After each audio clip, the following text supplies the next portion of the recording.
로 기도드리옵나이다. 아멘. 할렐루야. 할렐루야. 예, 앞뒤에 저분들과 인사 나겠습니다. 힘을 냅시다. 예, 하나님이 주시는 은혜 주시는 밤입니다. 아멘이십니까? 예, 하나님이 오늘도 예상치 못한 은혜. 이 은혜는 예상하고 받으면 별 재미가 없어요. 예상치 못하게 하나님의 은혜가 임합니다. 지난주 우리 지선 전도사님 그 간증 들으셨죠? 저도 그 인터넷 유튜브를 통해 가지고 하시는 간증을 많이 들었는데 또 그날도 예상치 못하게 하나님께서 뜨거운 감동을 주셨어요. 하나님은 우리가 생각하지 않았을 때 임하십니다. 믿으십니까? 우리가 지치고 힘들고 우리 힘으로 아무것도 할 수 없을 때 하나님께서는 우리의 삶을 만져주시고 막힌 담에 길을 열어주실 줄 믿습니다. 자, 오늘 본문 보겠습니다. 누가복음 15장 보시겠습니다. 누가복음 15장 17절부터 20절 말씀. 누가복음 15장 17절에서 20절 말씀. 여러분, 제가 한 절 읽고 여러분들 한 절 읽고 이렇게 교독하도록 하겠습니다. 이에 스스로 돌이켜 이르되 내 아버지 집에 아버지에게는 양식이 풍족한 품꾼이 얼마나 많은가. 나는 여기서 줄여 죽는구나. 내가 일어나 아버지께 가서 이르기를 아버지, 내가 하늘과 아버지께 죄를 지었사오니 지금부터는 아버지의 아들이라 일컬음을 감당하지 못하겠나이다. 나를 품꾼의 하나로 보소서 하리라 하고 이에 일어나서 아버지께로 아버지께로 돌아가니라. 아멘. 아멘. 자, 오늘 말씀은 자기 자리 지키기에 대해서 한번 말씀을 나누어 보겠습니다. 자기 자리를 지키는 거. 먼저 국민일보에 나왔던 자기 자리 지키기에 대한 글을 하나 읽어드리고 말씀을 이어가겠습니다. 한번 띄워보실까요? 예. 있어야 할 것이 제자리에 있지 않고 엉뚱한 데 있는 경우를 생각해 보았는가. 설렁탕 그릇에 있지 않고 비닐 종이에 있는 것을 생각해 보았는가. 호박죽이 호박죽 그릇에 있지 않고 병기에 있는 것을 생각해 보았는가. 감자가 감자밭에 있지 않고 고추밭에 있는 것을 생각해 보았는가. 말도 안 된다. 심지어 달리는 차가 차로에 있지 않고 밖에 있으면 죽음을 불러올 수 있다. 만물은 다 있어야 할 그 자리에 있어야 아름답고 편하다. 여러분 동의가 되십니까? 예. 무엇이든지 있어야 할 자리에 있어야, 원위치에 있어야 아름답다는 거예요. 선하다는 거예요. 구약의 낱말로 토브, 가장 선한 상태. 김남준 목사님께서 이런 말씀을 하셨습니다. 더러움이라는 것이 뭐냐? 자기 자리를 떠나 있는 것이 더러움이다. 자기 자리를 떠나 있는 거. 이를테면 이런 예를 드셨어요. 고기가 연못의 물속에서 헤엄칠 때는 아름답죠. 이런 비단 그 잉어 보셨어요? 근데 그 비단 잉어가 연못의 물속에 큰 비단 잉어가 연못의 물속에 헤엄칠 때는 굉장히 아름답습니다. 그런데 그 고기가 여러분의 침대에 누워 있다 생각해 보세요. 그럼 어떻겠습니까? 그럼 그 아름다웠던 고기가 갑자기 혐오스러워집니다. 그렇겠죠? 혐오스러워집니다. 물고기라는 본질은 변하지 않았어요. 물고기라는 본질은 똑같아요. 그런데 그 고기가 적합하지 않는 장소에 있으면 그것이 혐오스럽게 되는 거예요. 여러분 이해가 되십니까? 오늘 다들 다 차 깔아앉아 있어가지고 그럴 때가 있죠. 예, 다 피곤하신 것 같은데.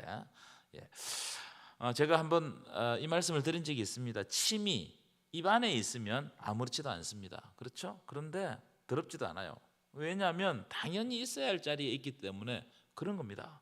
하지만 입 안에 있어야 할 침이 밖으로 튀어나오는 순간 어떻게 되죠? 더럽게 되는 거예요. 혐오가 되는 거예요. 침 뱉는 거 이게 굉장히 혐오스럽습니다. 여러분 변을 좀 더러운 이야기지만 변을 화장실에서 보면 별로 더럽지 않습니다. 푸세식 화장실, 옛날 화장실이라도 거기에서 보면 별로 안 더럽습니다. 있어야 할 자리이기 때문에. 그런데 그게 밖에 나와 있으면 어떻습니까? 굉장히 더러워 보이는 거예요. 얼마 전에 미국의 유명 영화 배우 조니 뎁이라는 사람 아세요? 너무 기도하고 너무 말씀만 보니까 이런 사람 몰라요. 제가 설명하면 참 입이 아파요. 조니 뎁이라는 굉장히 유명한 배우가 있습니다. 그 뭐 미국에서 특급 배우 중에 한 사람인데, 이 사람이 누구와 결혼했냐면은 17살 어린 앰버 허드라는 여자와 결혼을 했습니다. 근데 이제 이 둘이 잘 살다가 이혼을 했는데, 그런데 이혼 과정에서, 재판 과정에서 밝혀졌는데, 이 앰버 허드는 어떤 사람이냐면 지금 지구상에 존재하는 여배우 중에 가장 아름답다고 평가받는 여배우입니다. 이 여배우가 이 남편 조니 뎁 침대 위에 변을 누웠어요. 얼마나 더러운 짓입니까 이게? 자기의 혐오를 표현한 거예요. 이걸 어떤 것이든지 있어야 할 자리에 있으면 이렇게 더럽고 혐오스러운 게 되는 거예요. 여러분 깊이 생각해야 됩니다. 저는 그리스도인도 마찬가지다. 그리스도인들이 자기 자리를 지키지 않으면 그 일은 하나님 앞에서 혐오스러운 일, 어쩌면은 더러운, 영적으로 더러운 일이 될 수 있다는 겁니다. 여러분 궤도 이탈 아세요? 궤도 이탈, 탈선 아세요? 대답을 안 하실 거예요. 기차가 탈선해서 궤도를 이탈하면 어떻게 될까요? 어마어마한 참사가 일어납니다. 이런 보나만 하죠. 그런데 문제가 뭐냐면은 궤도 이탈 탈선은요, 사고가 발생하기 전까지는 몰라요. 사고가 발생하고 난 다음에 이게 궤도가 이탈됐구나, 탈선을 했구나, 이때 아는 겁니다. 제가 한번 질문해 보겠습니다. 여러분의 신앙은 궤도를 이탈하지 않았습니까? 탈선하지 않았습니까? 혹시 모르십니까? 자, 이게 우리의 현주소일 수 있습니다. 자, 오늘 본문의 이야기는 탕자의 이야기입니다. 탕자의 이야기. 여러분 잘 아시죠? 너무나 잘 아는 이야기입니다. 제가 몇 번 우리 교회 와서 설교했습니다. 자, 이 탕자의 이야기는 얼핏 보기에는 집을 나가서 돌아온 탕자 이야기, 한 사람의 이야기 같지만 실제로는 두 명의 탕자 이야기를 다루고 있어요. 가만히 보시면 누가복음 15장에 탕자 이야기를 가만히 보시면 두 명의 탕자가 나와요. 첫 번째 탕자는 누굽니까? 집을 나간 탕자, 아버지를 떠난 탕자가 이 첫 번째 탕자입니다. 여러분 유산은요, 죽고 나면 받는 것이 유산인데, 둘째 아들이 아버지가 살아 계신데 막 유산을 달라고 우겨가지고 그것을 받아가지고 억지로 해가지고 먼 이국 땅으로 떠난 겁니다. 떠났는데 성경에 보면은 허랑방탕하며 살았다는 거예요. 허랑방탕. 여러분 아버지가 살아있을 때 유산을 받아 나갔다는 것은 엄청난 불효입니다. 유대 전성에 의하면 아버지가 살아계실 때 유산을 물려줄 것을 요구하는 아들은 아들 자격 없는 것으로 치부했어요. 유대에서는. 그래서 그런 아들에게는, 아버지가 살아있을 때 유산을 물려주라고 하는 아들에게는 유산을 물려줄 필요가 없다, 그런 법도 있어요. 그런 율법도 있습니다.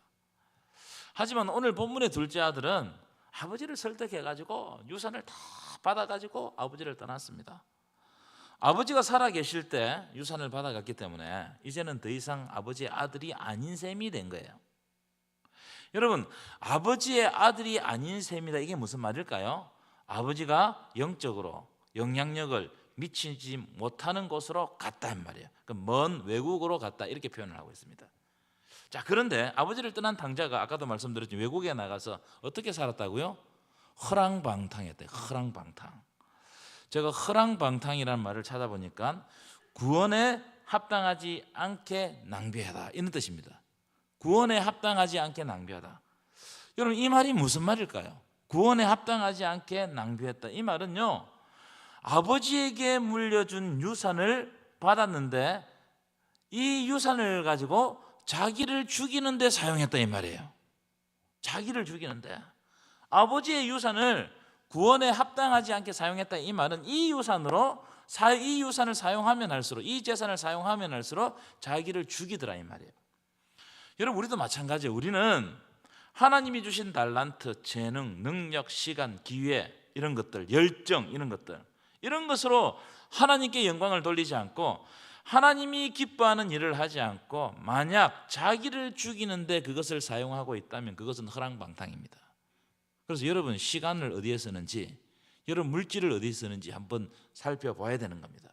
만약 그 물질을 가지고, 그 시간을 가지고 하나님이 기뻐하지 않는 일에 쓴다면 그것은 자기를 죽이는 거예요.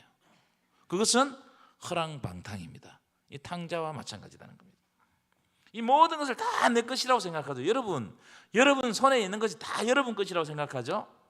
그래서 내 마음대로 사용하는 이것이 성경은 낭비라는 거예요. 내 이것을 가지고 하나님을 위해 사용하지 않고 내 마음대로 사용하는 이것 자체가 낭비다는 거예요. 나의 쾌락을 위해서 이용한다면 그것은 나를 죽이는 거예요. 그러니까 많으면 많을수록 더 빨리 나를 죽이는 거예요. 요즘 전 세계적으로 마약 때문에 대부분의 나라들이 골머리를 앓고 있는 것 같습니다. 가면 갈수록 이 마약하는 사람들이 많은 것 같아요. 동영상 준비됐어요? 마약이 여러분 얼마나 심각한지 한번 보시면 좋을 텐데 안 됐습니까? 예. 다 이렇게 구부정한 자세로 있고 좀 동작. 저 사람들이 한 모습을 잘 보세요. 좀비처럼 좀비를 보고 사진 찾아보면 살아있는 시체라고 이게.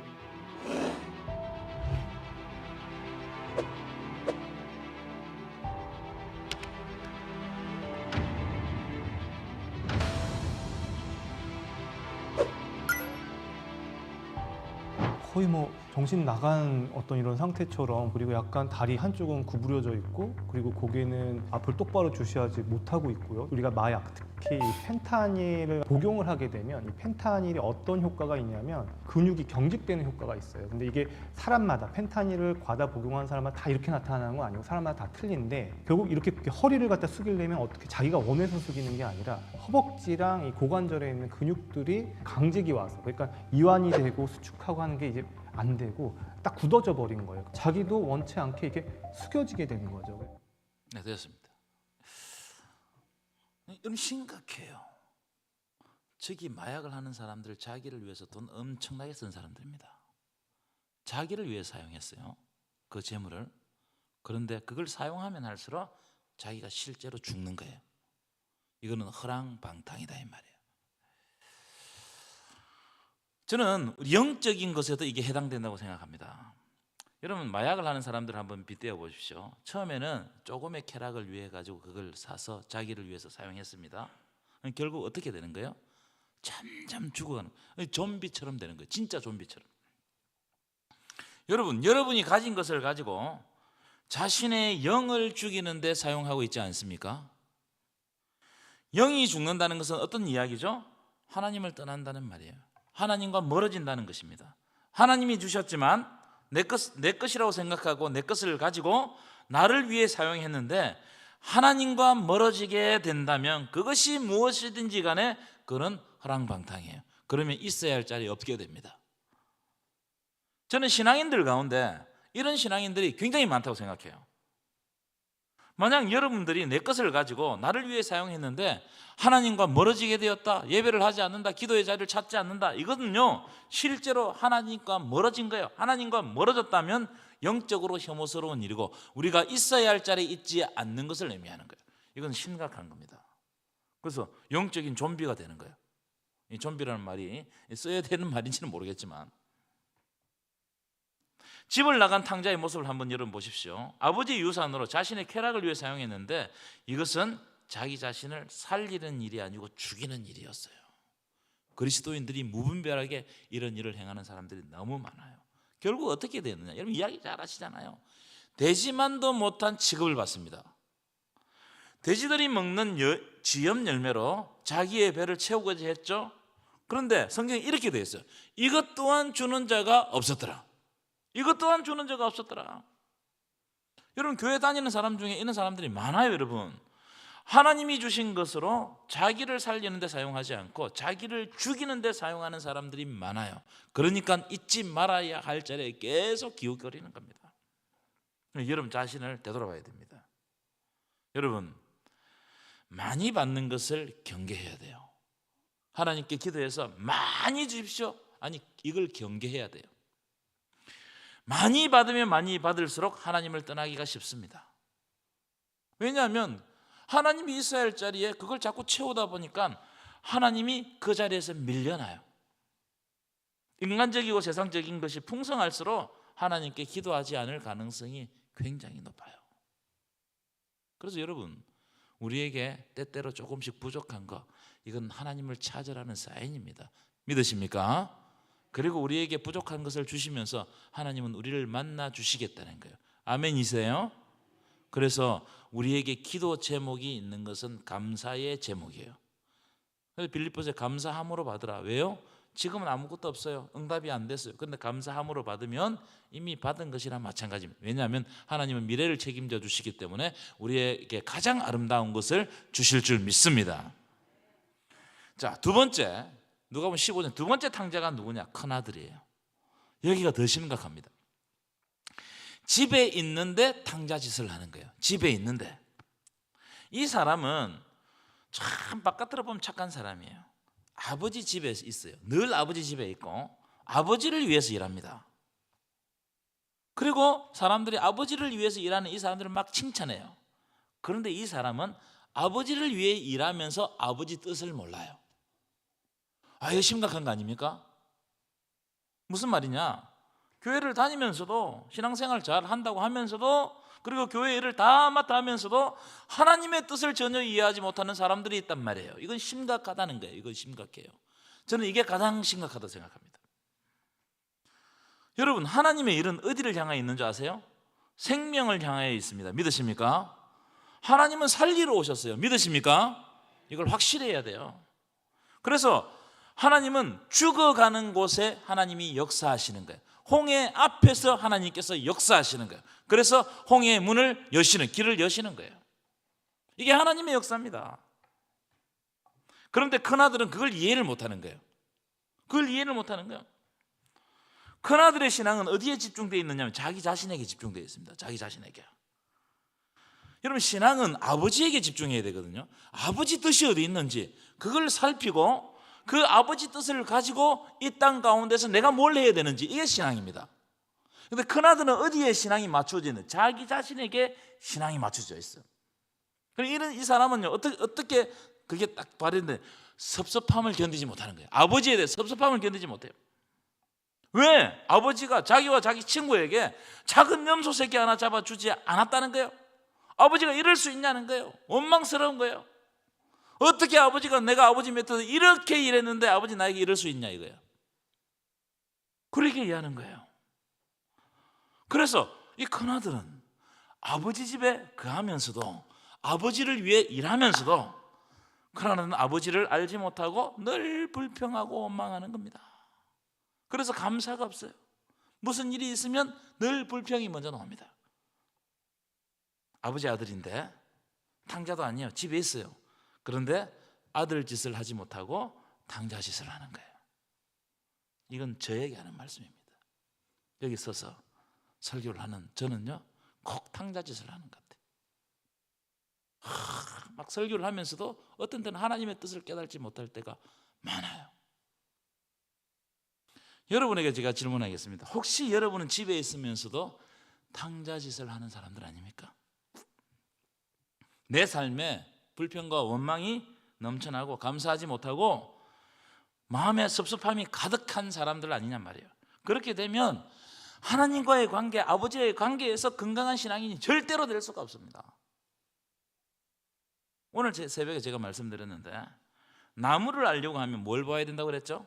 나무를 알려고 하면 사람들은요, 나무를 알려고 하면 나무의 크기를 봅니다. 나무의 무성함을 봅니다. 나무의 생김새를 봐요. 그런데 나무의 생김새를 봐서는 그 나무를 정확하게 알 수 없는 거예요. 그 나무가 어떤 나무인지를 알려면 뭘 봐야 된다고요? 그 나무가 맺는 열매를 보면 알아요. 여러분, 사과나무에는 뭐가 열립니까? 사과가 열려야 돼요. 그런데 사과나무에 이상한 것이 열릴 때가 있단 말이에요. 영적으로. 우리는 하나님의 자녀인데 하나님의 자녀로서의 열매를 맺어야 되는데 그 열매를 맺지 않을 경우가 있어요, 없어요? 너무나 많아요. 나무는 그럴듯해요. 옷을 입고 뭐 종교생활 하는 것처럼 막 해요. 사람들이 칭찬해요. 그런데 열매가 이상한 게 열린단 말이에요. 또 아무리 나무가 크고 무성해도 어떤 때는 병든 사과를 맺는 거예요. 이 사과나무에 나무가 좋고 탐스럽고 막 무성한데 열매가 자꾸 병등에 맺히는 거예요. 그럼 농부가 어떻게 합니까? 당장 잘라버립니다. 여러분, 만약 잘라버리지 않고 나무가 그 상태로 계속 자라잖아요. 그러면은 나무가 커지면 커질수록 무성해지면 무성해질수록 더 심각한 문제가 발생하는 거예요. 그렇지 않겠습니까? 왜냐하면 땅도 많이 차지하고 이 그늘 때문에 밑에 진짜 커야 될 제목들이 크지 못하는 거예요. 햇볕을 가려버려가지고. 자, 여러분들에게 묻겠습니다. 여러분들은 어떤 신앙의 열매를 맺고 있습니까? 어떤 열매를 맺고 있습니까? 여러분, 신앙의 열매는요 반드시 인격으로 드러납니다. 아멘이십니까? 신앙의 열매는 무엇으로 드러난다고요? 인격으로 드러나요. 인격으로. 내가 주의 일을 하면 할수록 내 주변의 이웃들의 생명이 살아나는 거예요. 그런 역사가 일어나기를 간절히 축원합니다. 내가 주의 교회에서 일을 하면 할수록 연합하여 선을 이루는 역사가 일어나야 됩니다. 믿으십니까? 주님의 평화가 내가 머무는 곳곳마다 나타나야 되는 거예요. 그래서 여러분, 기도 운동이 일어나고 전도의 열정들이 다시 새로워지고 말씀의 역사가 나를 통해서 드러나는 겁니다. 그렇게 하고 있냐는 거예요. 아니면 나를 통해서 혹시 생명이 죽어가고 있지 않습니까? 교회가 깨지고 주님의 평화가 사라지고 하나님의 말씀보다 내 감정이 앞서고 돌아봐야 돼요. 나는 어떤 열매를 맺고 있는가? 있어야 할 자리에 있는가? 나는 내 자리를 지키고 있는가? 영적으로는 굉장히 중요해요. 아까 앞에서 말씀드렸죠? 더러움이라는 것은 있어야 할 자리에 있지 않으면 그게 더러움이라는 거예요. 결론입니다. 17절 한번 띄워보실까요? 17절인데요. 여러분 성경을 보실까요? 자, 15장 17절 함께 읽겠습니다. 시작. 이에 스스로 돌이켜 이르되 내 아버지에게는 양식이 풍족한 품꾼이 얼마나 많은가. 나는 여기서 줄여 죽는구나. 자, 탕자가 집을 나가서 고통을 받다가 깨달은 게 있어요. 뭐냐면 첫 번째, 세 가지는 첫 번째, 아버지께는 풍성함이 있다는 거예요. 어디에 풍성함이 있다고요? 아버지께 풍성함이 있어요. 하나님께 풍성함이 있어요. 사람들은 이 풍성함을 찾아가지고 막 여러 곳으로 갑니다. 근데 진짜 풍성함은 아버지에게 있어요. 내 아버지에게는 양식이 풍족한 품꾼이 얼마나 많은가? 얼마나 많은가?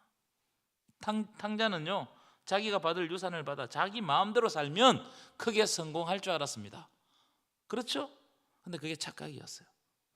풍성함은 내 집에 있는 것이 아니고 내 능력에 있는 것이 아니고 아버지 집에 있는 것이고 아버지가 주는 거예요. 아멘이십니까? 하나님께서 여러분들에게 풍성함을 주실 줄 믿습니다. 그래서 우리가 풍성함을 진짜 하나님 안에서 영적인 풍성함을 누리려면 하나님과의 관계를 잘 가져야 돼요. 하나님과의 관계를 잘 가지면 하나님은 때때마다 우리들에게 푸른 초장과 실만한 물가로 인도해 가실 줄 믿습니다. 두 번째 보십시오. 두 번째 이런 장면이 있어요. 나는 여기서 줄여 죽는구나. 이런 장면이 있어요. 아버지를 떠나면 줄여 죽는 거예요. 아버지를 떠나면, 멀리 떠나면 떠날수록 더 빨리 줄여 죽는 겁니다. 더 고통을 많이 받는 거예요. 제가 아마 우리 아들도 그럴 것 같아요. 성인이 되면 집을 떠나고 싶었어요. 집을 떠나고 싶어요. 왜냐하면 이제 아버지 밑에서 오래 있었으니까 좀 떠나보고 싶었어요. 그래서 제가 20살 때 군대 가서 집을 떠나가지고 별로 집에 잘 안 들어갔습니다. 안 들어갔어요. 그런데 제가 이쯤 돼서 생각해 보니까 아버지 밑에 있을 때가 좋았어요. 떠나는 순간부터 여러 가지 고통이 있어요. 유고나 떠나면 고통이 있단다. 진짜입니다. 비빌 언덕이 있으면 마음이 든든해요. 근데 담임 목사가 되니까 비빌 언덕이 없어.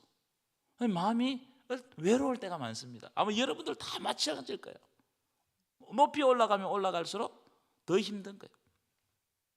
나는 여기서 줄여 죽는구나. 아버지를 떠나면 줄여 죽는 거예요. 그런데 하나님은요, 어떤 하나님이시냐면은 광야의 이스라엘 백성들을 버리지 않습니다. 아멘이십니까?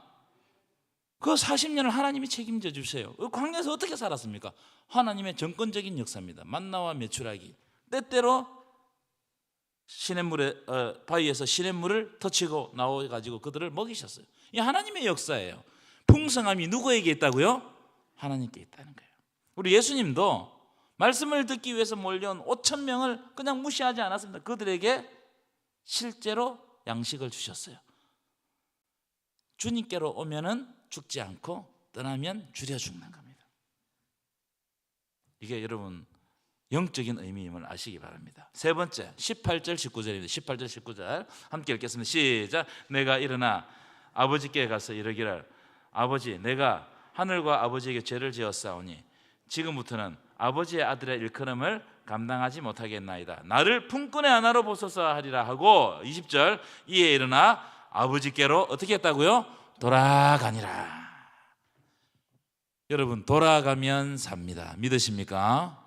그래서 예레미야부터 시작해가지고 온갖 선지자들이 돌아오라 돌아오라 돌아오라 돌아오라 오늘도 돌아오라. 왜 그렇게 그 선지서에 돌아오라고 말씀했을까요? 돌아가지 않는 백성들이 부지기수예요. 돌아오긴 돌아왔는데 교회만 왔는데 진짜 하나님 앞에 전심을 다해서 회개하고 돌아가지 않는 사람들이 대부분이단 말이에요. 돌아오라 돌아오라. 너의 그 딱딱한 밭을 기경해라. 갈아엎어라. 하나님께서 은혜를 주신다는 거예요. 여러분 이 탕자가 계속 있었으면 어떻게 되겠습니까? 줄여 죽고 지엽 열매도 못 먹고 돼지보다 더 못한 취급을 받고 인간 취급받지 못하고 그렇게 살다가 그냥 가는 겁니다. 그 인생이 너무나 허무한 거예요. 그런데 이 아들이 돌아갔을 때 아버지의 만남을 다시 가졌을 때 뜨거운 포옹을 냈을 때 그의 아들의 모든 것이 다 회복됐어요. 여러분 오늘 이 저녁에 짧게 기도하는 시간을 갖겠지만 여러분들이 오늘 하나님을 경험하시기를 바랍니다. 하나님의 품에 안기시기를 바랍니다. 그렇게 하면 하나님께서 여러분들을 회복시켜 주는 거예요. 그래서 이 아들에게 뭐라고 해야 합니까? 옷을 갈아입히라. 가락기를 끼워라. 신발을 다시 씌워라. 신겨라. 그 사람의 삶을 완전히 바꾸어 주시는 거예요. 여러분 우리는요 우리의 결단이나 우리의 어떤 각오나 이런 것으로 변하지 않습니다. 우리는 어떻게 변하느냐? 하나님이 은혜를 엄청나게 쏟아 부어 줬을 때 그 하나님이 쏟아부으시는 은혜를 경험할 때 내가 바뀌는 거예요. 아 내가 이러면 안 되겠다. 나는 은혜 받은 사람인데 하나님이 나를 사랑한다. 내가 이렇게 살아서는 되는가? 여러분 하나님께로 돌아가시기를 바랍니다. 그분이 정말 크신 은혜를 여러분들에게 주실 줄 믿습니다.